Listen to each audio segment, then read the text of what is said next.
সুপ্রিয় দর্শক, এই মুহূর্তের সবথেকে বড় খবর। দর্শক, আপনারা জানেন সুপ্রিম কোর্টের নির্দেশে এই রাজ্যের 25 থেকে 26,000 যোগ্য অযোগ্য শিক্ষক শিক্ষাকর্মীর চাকরি বাতিল হয়ে গিয়েছে। কিন্তু যোগ্য শিক্ষক এবং শিক্ষাকর্মীদের দাবি যে কেন অযোগ্য শিক্ষক এবং শিক্ষাকর্মীদের জন্য তাদের চাকরি বাতিল হবে। তারা তো যোগ্যতার ভিত্তিতে পরীক্ষা দিয়ে মেধার ভিত্তিতে চাকরি পেয়েছে। তাই এসএসসি যত দ্রুত সম্ভব যোগ্য এবং অযোগ্যদের তালিকা প্রকাশ করুক। এই আবহে রাজ্যের শিক্ষামন্ত্রী ব্রাত্য বসুর তরফে ঘোষণা করা হয়েছিল যে যোগ্য এবং অযোগ্যদের তালিকা প্রকাশ করা হবে। কিন্তু তার পরপরই একেবারে 180 ডিগ্রি পাল্টি মারে রাজ্যের শিক্ষামন্ত্রী ব্রাত্য বসু এবং এসএসসির চেয়ারম্যান। তারা জানিয়ে দেয় যে কিছুতেই প্রকাশ্যে যোগ্য এবং অযোগ্যদের তালিকা আনা হবে না। তার পরপরই এসএসসি ভবনের সামনে তুমুল বিক্ষোভ আন্দোলন চালিয়ে যায় যোগ্য এবং অযোগ্য শিক্ষক শিক্ষাকর্মীরা। তারপর রাজ্যের শিক্ষামন্ত্রী ব্রাত্য বসু জানান প্রায় 17,000-এর মতো যোগ্য শিক্ষক এবং শিক্ষাকর্মী রয়েছে, তাহলে 9,000 মতো অযোগ্য। প্রায় একথা জানিয়েই দিয়েছেন রাজ্যের শিক্ষামন্ত্রী ব্রাত্য বসু। তার পরপরই এসএসসির তরফে আবার বিজ্ঞপ্তি জারি করা হয় যে 15,000-এর মতো যোগ্য এবং প্রায় 10,000-এর মতো অযোগ্য শিক্ষক এবং শিক্ষাকর্মী রয়েছে। তাহলে কে সঠিক কথা বলছে, এই নিয়ে কিন্তু প্রায় দ্বন্দ্বের মধ্যে পড়ে যায় শিক্ষক এবং শিক্ষাকর্মীরা। আর এই নিয়ে যখন রাজ্য রাজনীতি একেবারে তোলপাড়, তখন হাইকোর্টের নির্দেশে একেবারে বড়সড় বিপদে অযোগ্য শিক্ষক এবং শিক্ষাকর্মীরা। এবার কিন্তু গ্রেপ্তার হতে চলেছে অযোগ্য শিক্ষক এবং শিক্ষাকর্মীরা। শুধু বেতন ফেরতি নয়, এবার কিন্তু হাইকোর্টের নির্দেশে গ্রেপ্তার হওয়ার আশঙ্কা তৈরি হলো অযোগ্য শিক্ষক এবং শিক্ষাকর্মীদের। ঠিক কেন দর্শক দেখুন, এবার কিন্তু অযোগ্য শিক্ষক এবং শিক্ষাকর্মীদের গ্রেপ্তার করে জেরা করতে পারে কেন্দ্রীয় তদন্তকারী সংস্থার সিবিআই আধিকারিকরা। গ্রেপ্তার হতে পারে বড় বড় মাথারা। আর সিবিআইকে কলকাতা হাইকোর্ট এই নির্দেশ দিতেই রাজ্য রাজনীতিতে একেবারে নতুন করে শোরগোল পড়ে গিয়েছে। ঠিক কী হয়েছে দর্শক শুনুন। সুপ্রিম কোর্টের নির্দেশ অনুযায়ী পশ্চিমবঙ্গের সরকারি সাহায্যপ্রাপ্ত এবং প্রসিত স্কুলগুলির মোট 25,772 জন শিক্ষক ও শিক্ষাকর্মীর চাকরি বাতিল করা হয়েছে, যার মধ্যে সুপ্রিম কোর্টে চিহ্নিত করা 6,276 জন দাগি শিক্ষকের তালিকায় এবার যোগ করা হয়েছে আরও 3,897টি নাম। সব মিলিয়ে অঘোষিতভাবে অযোগ্য শিক্ষক কর্মীর সংখ্যা দাঁড়িয়েছে 10,169 জন। অর্থাৎ মোট চাকরিহারাদের প্রায় 40% অযোগ্য বলে মনে করা হচ্ছে স্কুল সার্ভিস কমিশনের তথ্যের ভিত্তিতে। তালিকা প্রকাশ করা না হলেও কারা বেতন পাবেন, কারা স্কুলে যাবেন, তার নির্ধারণ হবে কিভাবে?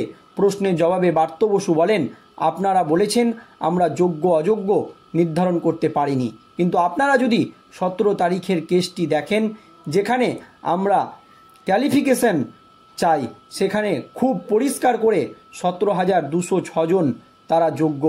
এটি মধ্যশিক্ষা পর্ষদ হলফনামা দিয়ে জানিয়েছে।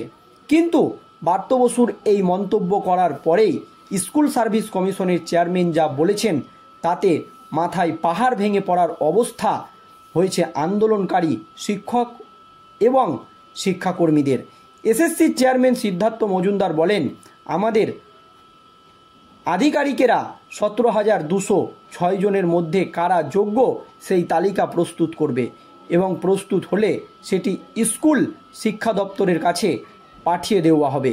পরে জানা যায় সেই তালিকা প্রস্তুত হয়ে গিয়েছে, সেখানে অযোগ্য নন এমন রয়েছে 15,403 জন শিক্ষক ও শিক্ষাকর্মী। এইদিকে আজ 26,000 শিক্ষক নিয়োগের বাতিলের নির্দেশ কার্যকর না হওয়ায় আদালত অবমাননার মামলার শুনানি বুধবার হতে চলেছে কলকাতা হাইকোর্টে।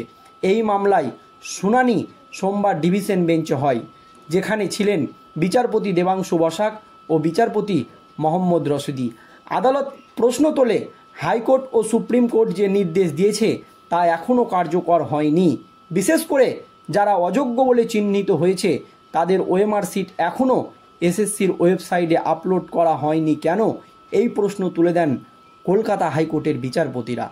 উল্লেখ্য, এসএসসির নিয়োগ দুর্নীতির মামলায় কলকাতা হাইকোর্ট 26,000 নিয়োগ বাতিলের নির্দেশ দিয়েছিল। সুপ্রিম কোর্টও গত 3 এপ্রিল সেই নির্দেশ বহাল রাখে। হাইকোর্ট জানিয়েছিল অযোগ্য প্রার্থীদের বেতন ফেরত দিতে হবে, উদ্ধার হওয়া ওএমআর সিটগুলি ওয়েবসাইটে প্রকাশ করতে হবে এবং সিবিআইকে তদন্তে সহায়তা করতে হবে।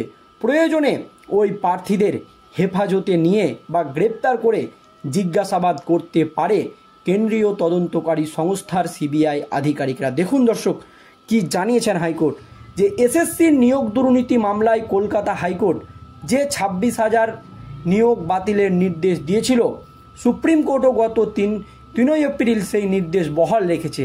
তাই হাইকোর্ট জানিয়েছিল যে অযোগ্য প্রার্থীদের বেতন তো ফেরত দিতেই হবে এবং উদ্ধার হওয়া ওএমআর সিটগুলি ওয়েবসাইটে প্রকাশ করতে হবে। শুধু তাই নয়, অযোগ্য শিক্ষক এবং শিক্ষাকর্মীদের সিবিআইকে তদন্তে সহায়তা করতে হবে। তারা যদি তদন্তে সহযোগিতা না করে, প্রয়োজনে সিবিআই তাদেরকে হেফাজতে নিয়ে জিজ্ঞাসাবাদ করতে পারে বা তাদেরকে গ্রেপ্তার করতে পারে, এমনই কিন্তু আশঙ্কা তৈরি হয়েছে। এবার কিন্তু অযোগ্য শিক্ষক এবং শিক্ষাকর্মীদের রাতের ঘুম উড়ে গিয়েছে কলকাতা হাইকোর্টের এই নির্দেশে। এই নির্দেশগুলি দীর্ঘদিন পেরিয়ে গেলেও কার্যকর না হওয়ায় আদালত অবমাননার মামলা দায়ের করা হয়। সোমবার শুনানিতে এসএসসির তরফে আদালতে জানানো হয় কয়েকদিন সময় দিলে তারা নির্দেশ কার্যকর করবে, কিন্তু বিচারপতিরা স্পষ্ট করেন একদিনের বেশি সময় দেওয়া হবে না। সেই একদিনের মধ্যেই সমস্ত বিষয়ে হাইকোর্টকে জানাতে হবে। এই পরিস্থিতিতে বুধবার শুনানি হবে এই আদালত অবমাননার মামলার, অর্থাৎ আজ। সে কি হয় সেই দিকেই আমাদের কিন্তু নজর থাকবে।